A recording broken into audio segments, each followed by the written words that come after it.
Today's teardown is something a little different. We're not doing an American V8, we're actually doing an Italian turbo diesel V6. This is a 3-liter 630, I think Motari is the Italian maker that designed this engine. It's found in the 2014 Up Dodge Ram. It's a 3-liter Ecodiesel. I think they also use this engine in Grand Cherokees. It makes about 240 horsepower and 420 foot-pounds of torque. But this one doesn't. This one's completely locked up. And I'm going to be honest with you, I've kind of been dreading taking this thing apart because it looks like a labyrinth. It looks extremely difficult and complicated, although, well, we'll get all the bolts out, I promise you. Anyway, this thing's locked up. I don't know any history. I do know that this engine looks like it tumbled down a mountain. There's a ton of broken and cut stuff on it. I have no idea what the history of this engine is. I have no idea how many miles are on it. All I know is we're going to take it apart. We're going to find out what went wrong. This teardown is not going to be done on an engine stand. I'll show you why in a second. But I'm going to kind of show you the equipment this engine has. It's really overwhelming to look at, but I'm sure it'll come apart somewhat easy. Here you've got your Egr cooler, you've got your fuel injection pump, and these are the lines to the injectors, which are here and on the other bank as well. Someone has been in here chopping this harness. I don't know if they were just trying to sharpen their wire cutters or what, but it's like they wanted to cut every connector, but they left the, like, why do you want the harness? It makes no sense to me. Anyway, this has a lot of emission equipment on it, and I think that's what makes this look so difficult, but I think it'll come apart pretty easy. This is the back side of the engine, and here is the turbo, which you could not pay me enough to replace that in the truck. That must be terrible. So here's the turbo, here's the other side of injectors. You've got your oil filter housing with a cooler, and this is the exhaust routing from this bank. It really makes sense when you look at it and look at everything. It looks very overwhelming the first time you see it. That's how I felt. I looked at it and went, "Ugh, there's got to be like 1,000 bolts holding this together." But I don't really think it's going to be too bad after walking around it a few times. And this is why I don't really want to put this on a stand. As you can see, the oil pan protrudes about 4 inches behind the flywheel, and that would definitely impede putting this on a stand, as well as the turbo and the exhaust and some of the coolant pipes. It's just easiest to do it on this table. This table has held cars up for extended periods of time. This engine's about 500 pounds, so I don't think it's going to have any issues. The first thing we're going to do is try to pull the fuel injection pump. That's one of the more expensive parts on this engine, and you'll get to see what it looks like once I pull this cover off. And there's the injection pump. It looks like it's got some pretty simple feed lines. Unplug that, and now it looks like I just have some bolts and a couple fittings.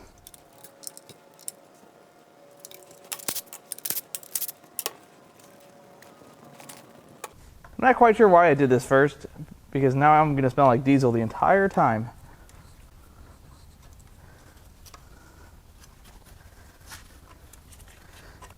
Anyway, there's the gear-driven pump. I can't really turn it over by hand, so these are pretty stiff usually. But that's a good part to sell for sure. Next we're going to pull the Egr cooler off. I have no idea how hard this is. All I know is it seems like Ford was in control of the fastener selection, because it looks like it has one of everything. So let's get started with what I know I can take out.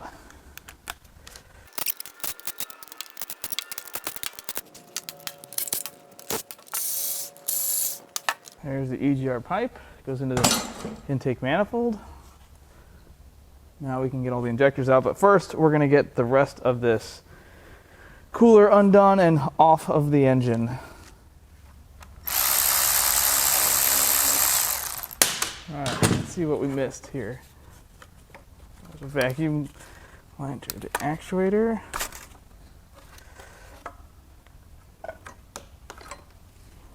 And a hose with a clamp that I have to, it's got a band clamp on it. Why would you put a band clamp on a hose if it would ever need servicing? Oh sweet, it's got coolant in it. This is just turning out to be my favorite. Oh, stop leaking. Stay. I'm just gonna cut this hose because I don't care. Okay, Egr cooler coming off. That wasn't too bad. I have no idea how bad that would be in the truck though. Now that my tools are covered in coolant, let's go ahead and take the passenger side bank injectors out. I have no idea if these are going to come right out or if I'm going to have to pry them out with my big pry bar. Or maybe I'll just attach a chain to the forklift and yank them out. Probably not that. Oh yes, more diesel. Stink the place up.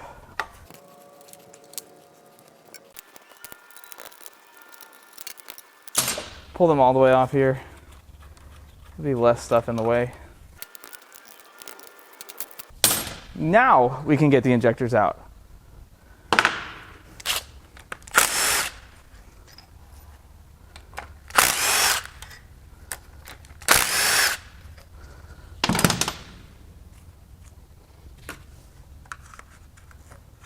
Oh, this might not be so bad.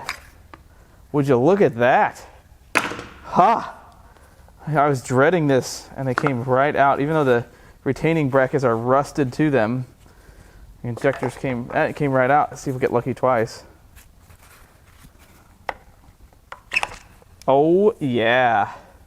I know from experience with CRD Liberties that sometimes when the rod bearings let go on those engines, they'll smash the injector tips. And I bet you these are the same way, so we'll see if we have any smashed tips. Well, that one wasn't stuck. And all our tips are complete. There's a circumcision joke there. Same deal on this side. Let's get the lines off, and then we'll pull the injectors out.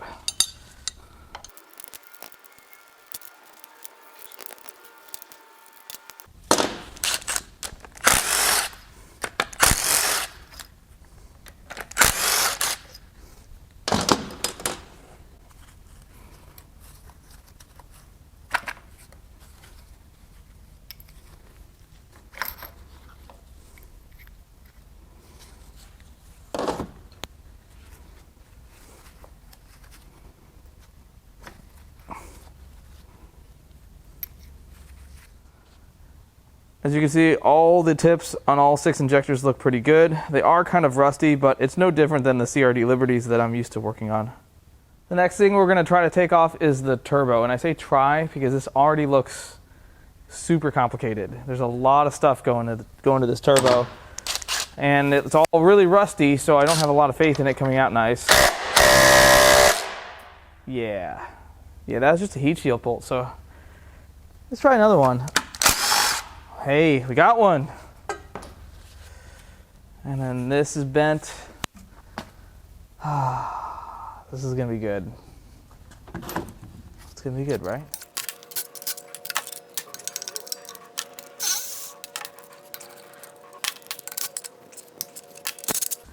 Okay, passenger side is loose. It looks like we're gonna have to pull the exhaust manifolds all the way off because they put studs on here. But let's go ahead and get those bolts out, and then I'll get the exhaust manifolds off.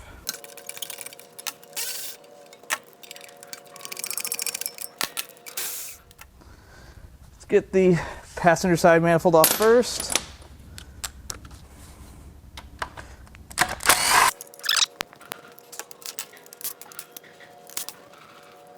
Let's go ahead and get the dipstick out.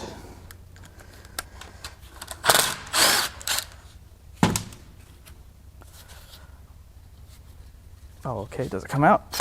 Yes. I'm sure that's how they want you to do it in the manual. Okay, let's get that exhaust manifold off.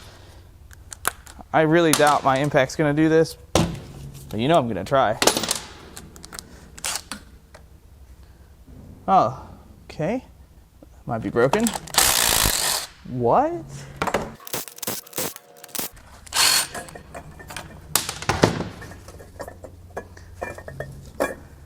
Well, we're just going to let that kind of hang out there while we go to the other side because it has come off the studs for the turbine housing. Now we can get the oil filter housing off. It's probably going to leak a bunch of oil.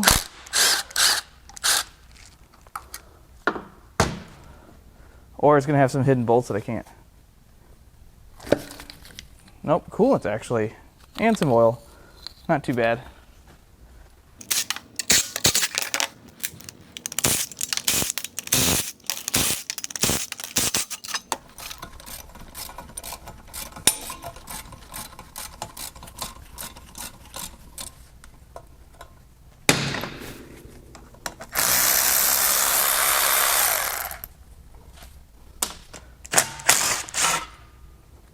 Still very stiff. That's what she said.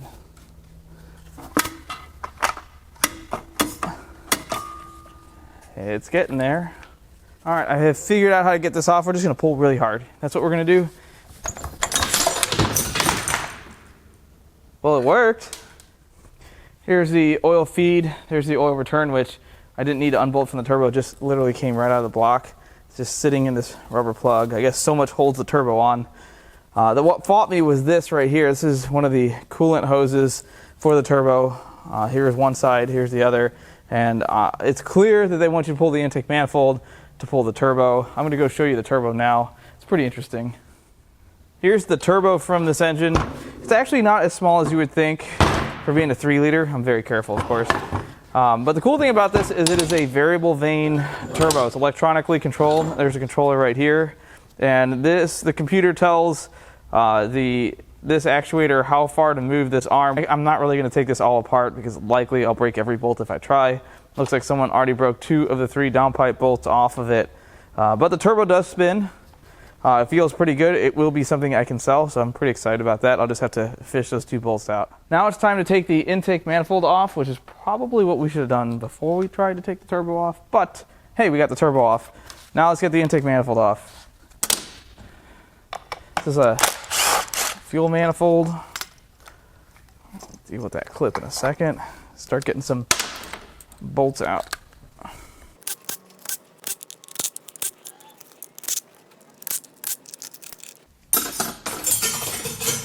Oh, okay. Okay. And there are more bolts. I knew there were more.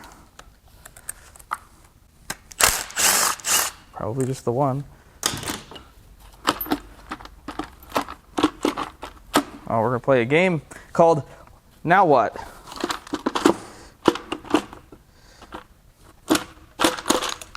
It's out now. With the intake off, you can see the glow plugs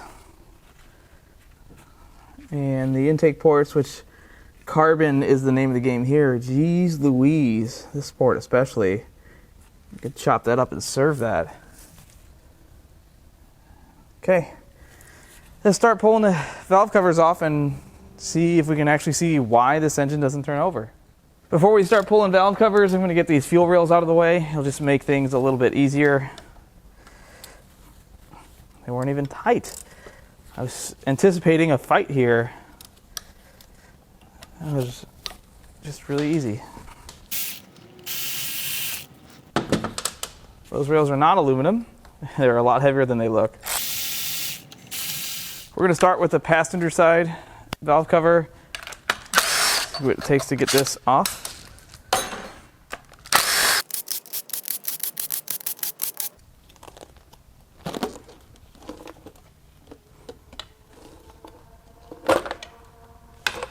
What will we find? Oof, that is dirty. The chain's still on it.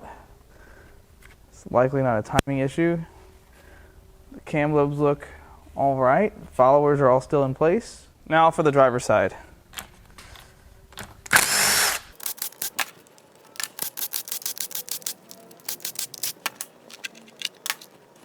Much of the same. Nothing stands out. Everything looks all right, just dirty. Now we're going to work our way towards getting the driver's side timing cover off. So we're going to pull this belt tensioner out of the way.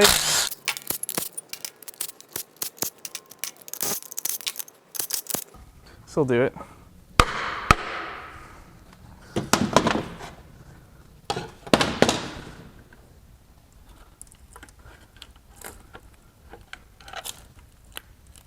There we go. Yuck, everything's so dirty.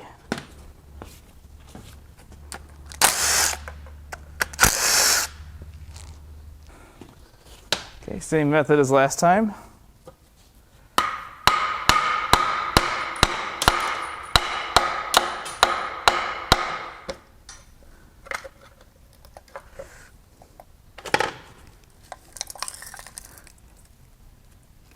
Wow, that's super sludgy looking. but I think that's probably what most look like. So this bolt is reverse thread, I guess.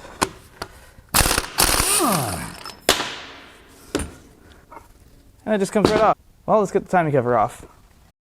Let's go ahead and get this timing cover off.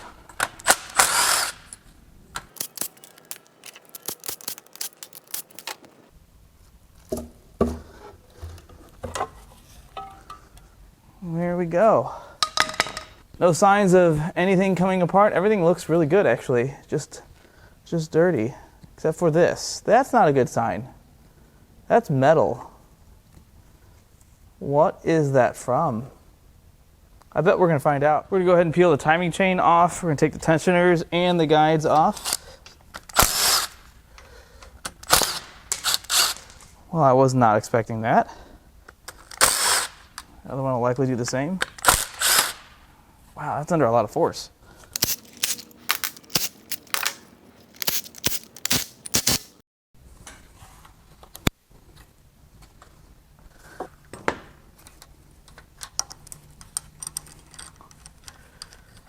Oh, that wasn't too bad. We have finally made it to where we're ready to pull the cams and get access to the head bolts. The cam cap bolts are triple square because clearly that is the best and the most reliable and robust and practical. Okay, I hate triple square. I don't understand why there's triple square, but they're triple square. It's a European thing. I don't really understand it, but somebody thought it was a great idea. I wish you could smell what this smells like.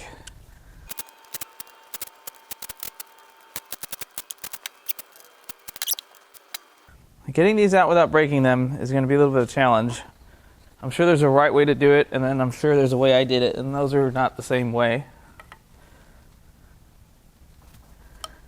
So very in here. There's one.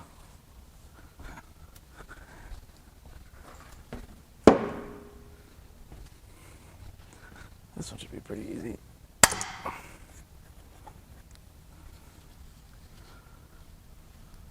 Nothing broke. The cam journals have a little bit of wear. No major grooving. It was just dirty there, but no signs of major oiling issues. There's a couple of grooves in that one actually. But yeah, they're not too bad. Now we're going to crack the head bolts loose and then zip them out with an impact.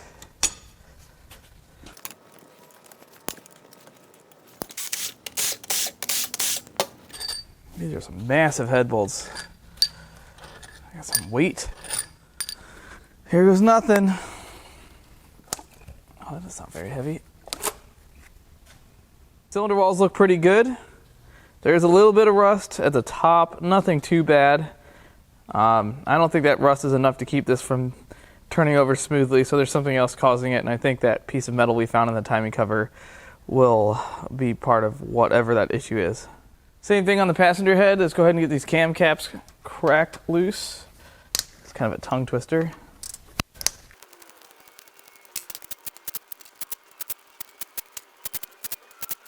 So there's a little bit more wear on this cam journal here and this cam journal here.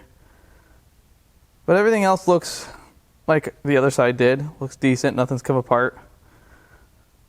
The cams look pretty good too. There's no scoring, no damaged lobes. Everything looks kind of like you would expect out of a used engine.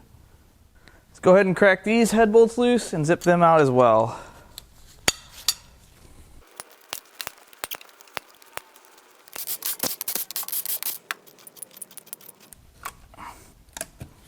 Make sure it's not gonna leak. Unlike the other side, there is some damage here. There's some very deep gouges in the cylinder wall, especially on that rear cylinder. There's some in almost every cylinder on this. I don't know about the middle cylinder. That piston's too tall in the bore, too high in the bore, but this is really, really gouged up. This is the driver's side head. I don't see any noticeable signs of damage. Nothing's bent. Just some crap from it sitting. This is the passenger side head, the side that has the damaged bores, and two of the intake valves are white, and I'm not quite sure why. I wonder if it sucked in some coolant, maybe from the EGR cooler, or maybe, I don't know. I don't know enough about these, I'll be honest with you. I've gone ahead and flipped this engine upside down very carefully, and now it is drained. It wasn't drained before, but now it is. One thing to note, the amount of sealant between the upper pan and the lower pan right here is a lot more than between the bottom of the block and the upper pan. That tells me that this has been off, and likely the guy that put probably 3 tubes of gray RTV is probably the same guy that used to own my Porsche and modified that throttle body boot the way he did. Anyway, let's go ahead and get this lower pan off, and then we'll get the upper pan off.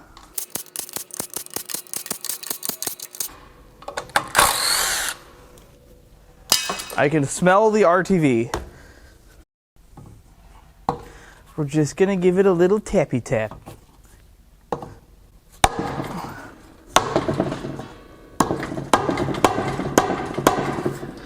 Well, I think it's starting to become loose. And there is so much RTV.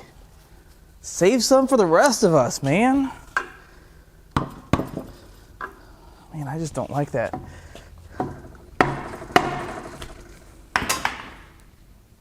Whoops.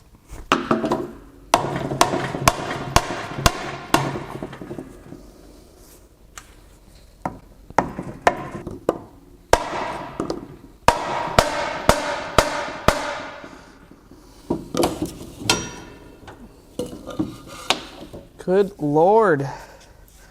So much RTV. I've never seen so much RTV in my life. All right. I'm not going to enjoy this.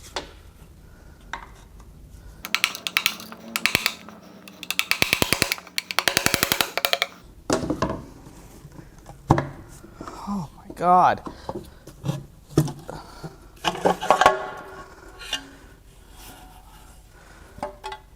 Yuck. Look how much RTV there is. You can make a necklace out of this.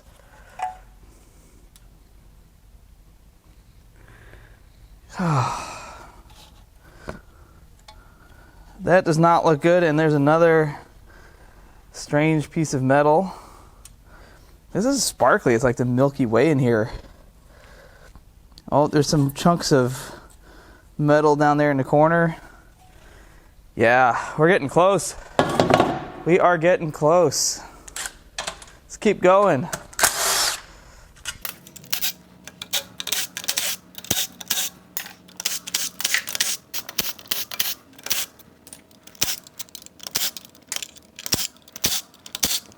Let's just start banging on stuff. Hopefully not breaking things. That's what we don't want to do. We don't want to crack anything. Let's go to the front.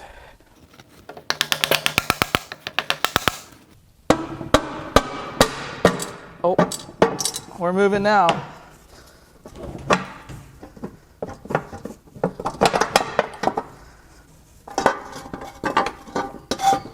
What the?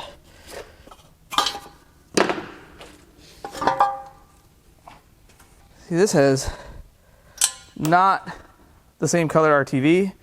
This is really dirty, jeez. Yeah, there's some metal fragments in there. I don't know if you can see that. Lots of bearing material. Lots, man, I wish I could just like spray some clear over this and hang it on the wall. Time to keep going. We're gonna pull the pickup and oil pump assembly off as one. There's a bunch of 8s, looks like. Well, maybe we won't do it all at once.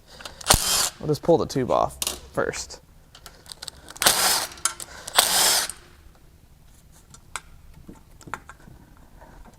Or something. Maybe we will pull the whole thing off.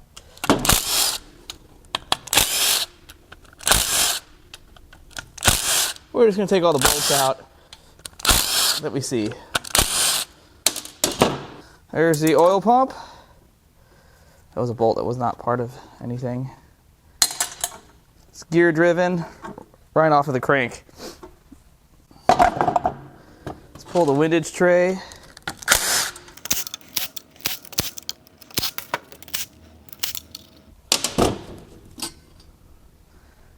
here we go. Well, wow. Let's see if we can put the crank bolt in it and rotate it.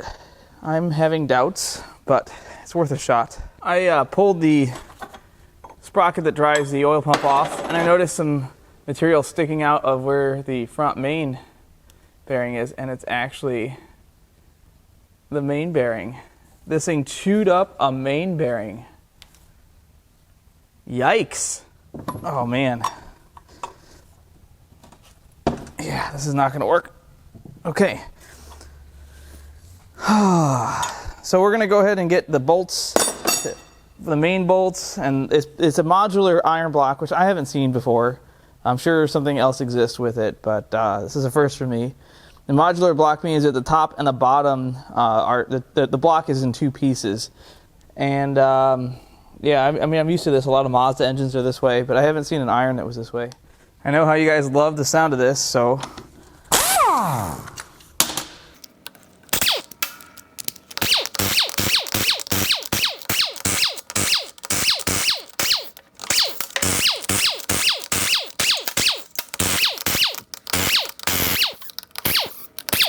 Okay, I have no idea if this is going to work. There's not really anywhere to pry.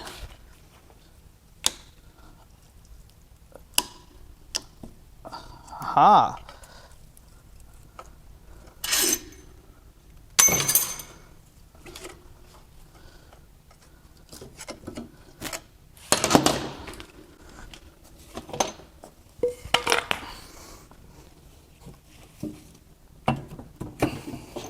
Yeah, that's kind of heavy.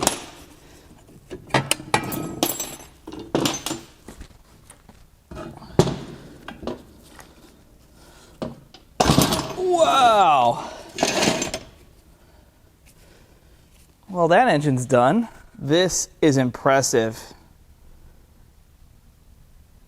Every single main bearing is spun. The thrust bearing and all of the other main bearings. This engine is trashed. I mean, yes, you could probably line hone it and put a different crank in it, but man, at this point with the bore damage, this is scrap. I mean, look at that. That's impressive. I'm trying to see if this has been apart before, but I don't think this has been apart before. I don't even think that there's not even a bearing there. And the colors, look at this. Look at that. That's just, I wonder what happened here. I wonder if somebody just ran it out of oil, but man, you'd think the main bearings would be the last thing that would spin. It's now I understand exactly why these crankshafts are $1,200 used. I don't really think it's fair to judge an engine by taking just one blown up example apart. However, that failure was rather peculiar. I can't really put my finger on why that happened. And that, coupled with the fact that the used crankshaft is worth at least $1,200, that tells me that something in the oiling system, or there's some manufacturer defect, who knows? I'm not sure. I'm not trying to say this is a terrible engine. Anyway, I had a lot of fun taking it apart. Not really. That wasn't so great. But I hope you guys enjoyed watching. As far as the next one I'm going to do, I have no idea whether it's going to be an LS, it could be a Coyote, it could be MZR. I have all those engines here. I've gotten more stuff in since the last time I shot a video. So you'll just have to catch me on the next one.